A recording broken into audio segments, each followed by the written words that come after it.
E aí, meus amigos? Bom ou não? O presidente, e precisamos deixar isso absurdamente claro, já que o Bonner e a Vasconcelos se recusaram a usar o termo que é absoluto. O presidente do Brasil, Jair Messias Bolsonaro, ontem em seu Twitter, após a sabatina na Goebbels, postou o seguinte, abre aspas, foi uma enorme satisfação participar do pronunciamento do William Bonner, kkkk, muito tiozão ele. Na medida do possível, com muita humildade, podemos esclarecer e levar algumas informações que raramente são noticiadas em sua emissora. Pela paciência e audiência, o meu muito obrigado a todos. Fecha aspas. E essa postagem do presidente nos fala muita coisa que eu preciso dar contexto para que vocês apreciem o post como realmente deve ser apreciado. A primeira é que numa entrevista, numa sabatina, você espera que o entrevistador vá deixar você ao menos responder, né? Mas o que você viu foi uma estratégia de centavos, porque toda vez que o Bolsonaro começava a derrubar a narrativa imposta pelo próprio Grupo Globo, o seu Bonner arrumava aquele desespero de namorado novo que foi no banheiro e esqueceu o celular desbloqueado, sabe? E é muito fácil você pensar que eu tive essa impressão porque eu sou bolsonarista, o que por sinal é bem verdade, né? Eu não tô aqui tentando enganar ninguém. Mas é fácil colorir o desenho quando pegamos a opinião de outro jornalista, fora da nossa bolha, sobre qual foi a sensação ao assistir o monólogo do Bonner. Abre aspas pro Milton Neves. Parabéns ao William Bonner por ter conseguido falar mais que o entrevistado hoje no Jornal Nacional. E inventou também a pergunta interminável e lida.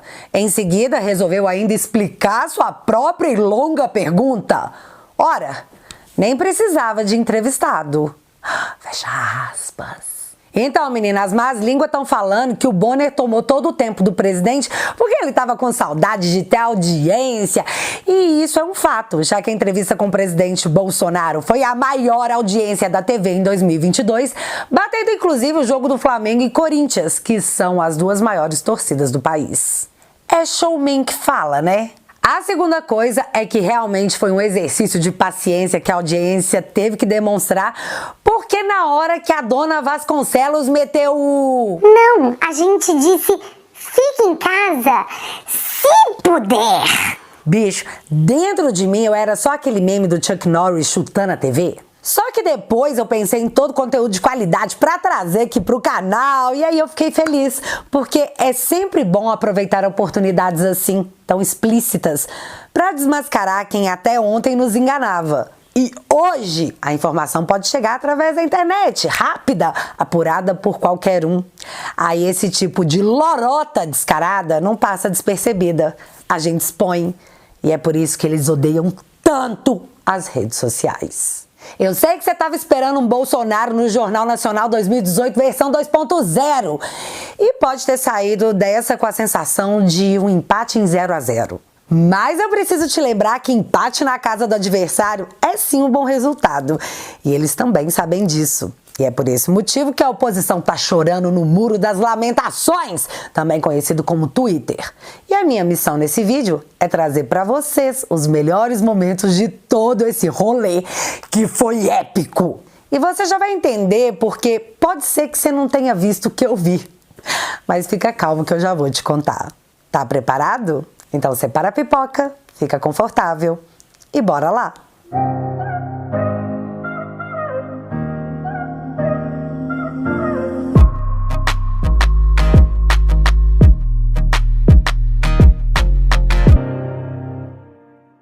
Pra quem tá achando que, essa sabatina não trouxe nada de novo, não teve nenhuma mitada. Meu filho, onde que você tava no momento do... Você tá me estimulando a ser ditador. Eu, candidato? Você. Eu, candidato. Eu? Aqui, ex-marido da Fátima, que agora tá pegando o freixo com aparente déficit de testosterona. Pra você e pro Brasil inteiro, é presidente. Tá ok? Forte abraço. Tá, mas a gente precisa falar aqui de coisas importantes, então vamos falar das lágrimas das inimigas. Gregório do Vivier, após a entrevista, foi até o Twitter dizer que achou a entrevista fofa e que, na opinião dele, faltou falar de vários outros assuntos. Bom, vamos ver como que o público do Vivier respondeu, sabe? Povo fora da nossa bolha, bem longe. Ele saiu fortalecido. Foi bem fraca a entrevista. É a tal história, expectativa barra realidade. Mesmo sendo duro ter que admitir isso, Bolsonaro ganhou essa entrevista. Bonner e Renata foram muito fracos. Ele só mentia e o que eles falavam era próximo assunto, quase que legitimando a mentira de Bolsonaro. A única pergunta sobre economia era quase um elogio. Até usaram a desculpa da pandemia e da guerra na pergunta. Ele nem precisou se dar o trabalho de passar pano. A pergunta já chegou limpinha.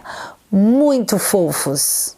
Entrevista vergonhosa, joguinho ensaiado, cheio de falsos ataques e saídas fáceis. A cara de deboche do Bonner e a de vítima da Renata harmonizaram perfeitamente com a firmeza do Bolsonaro. Muito preocupante. Tá na cara que a entrevista foi acertada na condição de não abordar o tema macro família. Faltou contraponto? Foi treinado sim? A pergunta do Centrão? Ele aguardava com o ditador engatilhado. Esse modelo de entrevista não funciona com lacrador. É outro jogo. Acho que o Bonner e a Renata não se prepararam e ele conversou bem com os eleitores moderados. Tô pessimista quanto ao resultado dessa pesquisa. É importante a gente entender o porquê que essa galera entrou em pânico. Em 2018, o Bolsonaro veio se apresentar, ou seja, muita gente só o conheceu a partir do Jornal Nacional e assim começou a acompanhá-lo. Quem acompanha o Bolsonaro vota no Bolsonaro. Só que não dá pra ganhar eleições só com o voto dos bolsonaristas. A entrevista de ontem foi pra outro público, que não é o dele. Ontem ele falou com a galera moderada que tem nojinho de palavrão. Essa galera que foi intoxicada pela mídia com 24 horas por dia de matérias dizendo que Bolsonaro ia dar um golpe, que ele era antidemocrático, que ele ia passar pasta de dente na cara dos ministros enquanto eles estavam dormindo. Cara muito malvado. E você sabe quem tava torcendo o dedinho para que o presidente desse uma estourada? A mídia, que tá de barriguinha vazia, batendo panela pedindo a volta dos anúncios estatais. Os jornalistas já tava tudo babando em cima dos bloquinhos de papel, esperando aquela declaração bombástica do presidente para soltarem matérias tipo: entrevista Bolsonaro ataca a democracia. Só que em contrapartida eles receberam um... Quem? O que você tá falando? Xande? Ih, meu filho, tamo de boas. Eu acho que ele até vai na próxima motociata. Dia desses ele vai. Os caras murcharam igual a cara da Miriam Leitão. Não tem matéria bombástica, não teve fala antidemocrática. Aí os moderados olharam e pensaram: uai... Antes da entrevista, a canhotada estava empolvorosa, puxada pelo Danones, dizendo que faria um panelaço gigante, absurdo, que até o Macron, presidente da Argentina, ia escutar. Aí a gente vai lá ver os vídeos dos panelaços.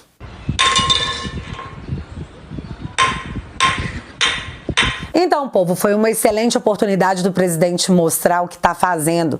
Falou que a nossa inflação vai ser menor que a dos Estados Unidos. E o mais legal disso é que as agências do Ministério da Verdade vão se coçar inteiro para lá bater o carimbo de fake news, mas não vai dar, porque é verdade. Falou da Amazônia, falou do absurdo que foi tirar a autoridade médica numa pandemia e deixou claro que essa aberração é culpa da mídia. Menino, nessa hora, o Bonner tava a cara daqueles cachorro com raiva, só que ele se conteve, mandou risinhos de deboche, porque, sei lá, foi o melhor que ele conseguiu pensar na hora. Eu, candidato? Você. Mas é que teve uma hora que eu ri demais, que foi a hora que eu estava falando das urnas, e aí o Bolsonaro foi lá e falou: pera lá, colega, quem falou isso aí foi o chefe de TI do TSE, que atestou que o cara entrou lá e ficou fazendo moonwalker por 6 meses, com senha do ministro, foi o TSE, foi eu não, tem um inquérito. Tem inquérito. Temos inquérito. Aí, o ex da Fátima, pra sair dessa situação constrangedora, mandou um: ah, tá. Só que aí o senhor tá sendo acusado de falar desse inquérito sigiloso, né? Pare de falar desse inquérito sigiloso. Véi, é tipo assim, quem liga pro conteúdo importante que deveria ser discutido? Vamos focar no ponto onde você não podia contar isso pra ninguém, porque era segredo, seu feio bobo chato. Democracia brasileira. Boa? Opa, muito boa. Recomendo. Teve a parte da autonomia da PF que o ex da Fátima Bernardes falou assim... E sobre a imparcialidade da Polícia Federal, que goza de autonomia já há alguns anos, como ninguém poderia negar. Que goza de autonomia há alguns anos e ninguém poderia negar. Mas aí, Bolsonaro, como é que você se sente com essa acusação de interferir na PF? Mas você acabou de falar que eles gozam de autonomia há alguns anos e que ninguém pode negar. Tipo, você falou, homem! E aqui, a Fátima não vai voltar pra você. Agora ela tá com Freixo, versão Ranger Rosa. Supere esse mau sentimento. Toma o Whey Protein pra você melhorar. Bolsonaro também falou sobre as acusações de governar com o Centrão, que foi quando ele meteu aquela. Eu, candidato? Você. Ai, eu nunca vou enjoar desse vídeo. E também não perdeu a oportunidade de esfregar a cara de geral, dizendo pra todo mundo que os senadores do PT votaram contra a PEC dos auxílios, que aumentou o Auxílio Brasil para R$600. Ah, e também macetou a oposição que votou contra a redução do ICMS, que baixou de forma brutal o preço dos combustíveis. Tá aí os caras que se preocupam só com o povo mais pobre. Que expulsa de qualidade. Mas a mais da noite, aproveitando a audiência gigantesca do Showman, veio da dona Renata, que no melhor estilo 1984 e a tentativa de reescrever a história na frente dos nossos olhos, disse que a Goebbels não disse fique em casa. A Goebbels disse fique em casa se puder. Se puder. Fique em casa se puder. Foi mal, mas não vai dar pra fazer piada disso não. Enquanto pais e mães de famílias eram multados e presos por estarem trabalhando, a Goebbels mandava uma jornalista, com permissão de trabalhar, para filmar os estabelecimentos sendo fechados e as pessoas desesperadas, como se aquilo fosse uma espécie de entretenimento. Era a programação da pandemia. Teve coletânea de vídeos dos artistas da emissora dizendo pra você ficar em casa. Não tinha nenhum mas. Era fique em casa e faça origami. Olha o meu origami, que legal. Aprendi no meu tempo livre. Aquilo foi uma escarrada muito bem dada na cara da população. E aí, direto dos porões dos esquecidos, Vera Magalhães, a datilógrafa, aparece pra dizer que nem teve lockdown no Brasil. Imagina, nem teve lockdown. Tudo que nós vivemos, você imaginou. A Goebbels não fez campanha para ninguém ficar em casa, não teve lockdown. E aquele, o choro é livre, que a jornalista da Goebbels mandou quando avisava que o lockdown ia continuar, foi imaginário. Mas como quem perdoa é Deus, eu quero saber o que a gente faz com esse post aqui da dona datilógrafa, que diz o seguinte, abre aspas. Para negar que o lockdown foi eficiente, Bolsonaro enfiou até uma menção ao CEAGESP no pronunciamento. Fecha aspas, véi. A internet não perdoa. Então a gente só pode concluir que ou é Alzheimer ou é só cara de pau mesmo. Galera, olha bem para essa foto, mas presta bastante atenção nessa foto. Agora, você dá uma olhada para essa aqui e grava essa imagem na sua cabeça e no seu coração, meu amigo. Porque nós nunca vamos esquecer. Nunca. E aqui vai a minha opinião pessoal, tá? Jornalista da Goebbels tem um lado muito bem definido. E assim que eles saem de lá, eles se sentem super de boa para declarar o seu amor ao seu candidato descondenado. Chico Pinheiro tá aí que não me deixa mentir. Marcos Uchoa também. Aliás, seu Marcos Uchoa nos contou o tamanho do estrago que o Bolsonaro fez na Goebbels por obrigá-los a seguir aquilo que eles exigem dos outros. A CLT. Escuta. Foi uma das coisas que o Bolsonaro fez. Pessoas que tinham um salário melhor na Globo ganhavam como pessoa jurídica, como PJ. Tá.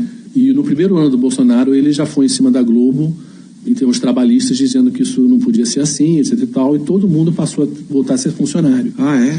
Todo mundo, até Galvão, até Faustão. Caramba. Todo mundo tinha que ser funcionário. Você entendeu o tamanho do prejuízo? eu acho que pode ter ficado uma certa mágoa, né? Ainda mais se a gente analisa com essa comparação aqui. Lucro líquido da Goebbels, ou seja, o quanto a emissora de fato pôs no bolso. 2010, 2,7 bilhões. 2015, 3,01 bilhões. 2016 e 2017, anos do Temer, 1,2 bilhões. 2021, 174 milhões. Reza a lenda que o bolso segue sendo a parte do corpo que mais dói.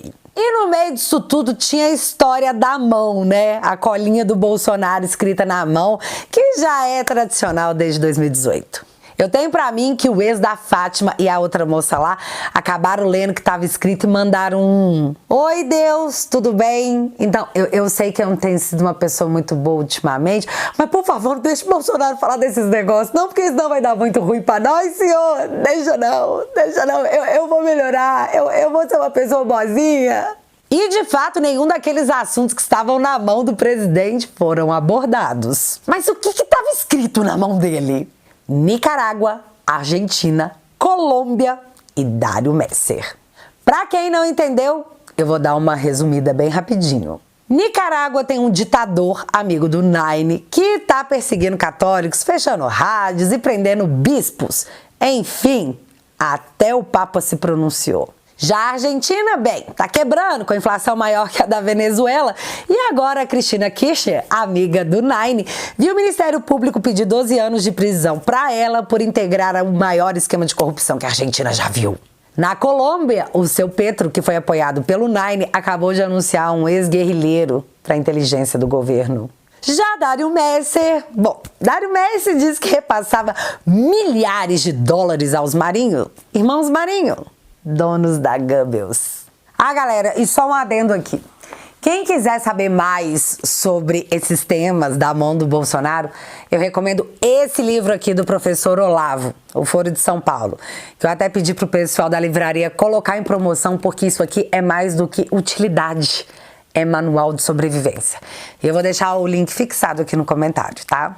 Continuando sobre a mão do Bolsonaro, a gênia da comunicação, a Anira, resolveu postar a foto da mão do Bolsonaro. E eu juro que eu acredito que ela não fazia a menor ideia do que estava rolando nesses países. Muito menos quem seria o Dário Messer. Aí eu acho que alguém deu toque na moça que correu para pagar, porém, o marketing já estava feito. Os termos Nicarágua, Argentina, Colômbia e Dário Messer explodiram nas pesquisas do Google. Boa noite, Anira. Vi que apagou o último post. Tá tudo bem? E se você ainda tem dúvida se a participação do Biruliro na Goebbels foi boa, eu deixo com vocês essas matérias aqui do UOL. Talvez o mais militante dos folhetins, na minha opinião, é claro. Bonner e Renata ficaram com imagem agressiva em entrevistas. O choro é livre. Bolsonaro não foi mal na entrevista. E é assim que eu vejo a Goebbels elegendo Bolsonaro de novo? Olha só. E aos que se sentiram magoados, com seus corações cheios de buraquinhos, segura o choro, porque ele tem que durar até 2026. Galera, quarta-feira tem motociata do homem em Belo Horizonte, às 4 horas da tarde, lá na Pampulha. Então, minerada, bora dar um show.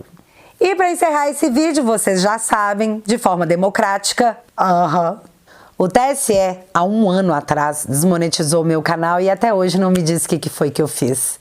E quem mantém esse conteúdo que faz a canhotada morder o cotovelo é você, que entrando pra família, além de me dar uma super moral, ainda tem acesso a muito conteúdo exclusivo.